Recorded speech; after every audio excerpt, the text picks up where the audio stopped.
Warangal bus stand నిర్మాణంలో మాజీ MLA Narendra ప్రస్తుతం మంత్రి కొండా సురేఖ అసమర్థత వల్లే ఆలస్యమవుతుందని బీజేపీ జిల్లా అధ్యక్షులు గంటా రవికుమార్ ఆరోపించారు. నూతన బస్టాండ్ తక్షణమే నిర్మించాలంటూ భారతీయ జనతా పార్టీ ఆధ్వర్యంలో ధర్నా నిర్వహించారు. ఈ సందర్భంగా మాట్లాడుతూ కాంగ్రెస్ బీఆర్ఎస్ నేతల అసమర్థత వల్లే బస్టాండ్ నిర్మాణం ఆలస్యమవుతుందని మండిపడ్డారు. జనతా పార్టీ వరంగల్ జిల్లా అధ్యక్షునిగా మా రాష్ట్ర మీటింగ్లకు వెళ్తే అరే వరంగల్ జిల్లా ప్రజలారా ఆలోచిస్తున్నారు. మేమందరం కలిసి 12 మంది ఎమ్మెల్యేలను 2 ఎంపీలను గెలిపిస్తే ఈరోజు మనకి తయారై ఉండదు.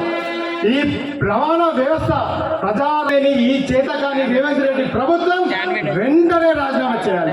లేని పక్షంలో ఇక్కడ జనతా పార్టీ కార్యకర్తలు రెడీగా ఉన్నారని ఈ వేదిక నుండి మేము తెలియజేస్తున్నాం. ఒకటి ఆలోచన చేయండి, ప్రజలు కూడా ఉపాయాలు కల్పించడం.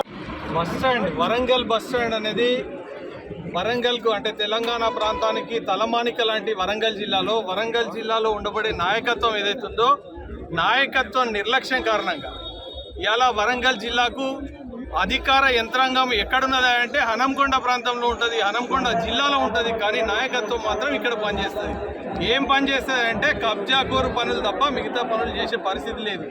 మా మిత్రుడు చెప్పిండు 4 కార్పొరేటర్లు ఉండే కార్పొరేషన్లో ఇవాళ 44 మంది కార్పొరేటర్లు అయ్యే పరిస్థితికి తీసుకొచ్చిందంటే సంపాదన ఏ విధంగా ఉందో అదే నిదర్శనంగా భావించాల్సిందిగా మీ అందరికి కూడా మీడియా మిత్రుల ద్వారా ప్రజలకు తెలియజేస్తున్నాం. అదేవిధంగా ప్రజల సౌకర్యార్థం ఏదైతే సమస్యలు ఉన్నాయో సమస్యల పరిష్కారం దిశగా భారతీయ జనతా పార్టీ పనిచేస్తుంది. భారతీయ జనతా పార్టీ కేంద్ర ప్రభుత్వం ద్వారా నిధులను కేటాయించిన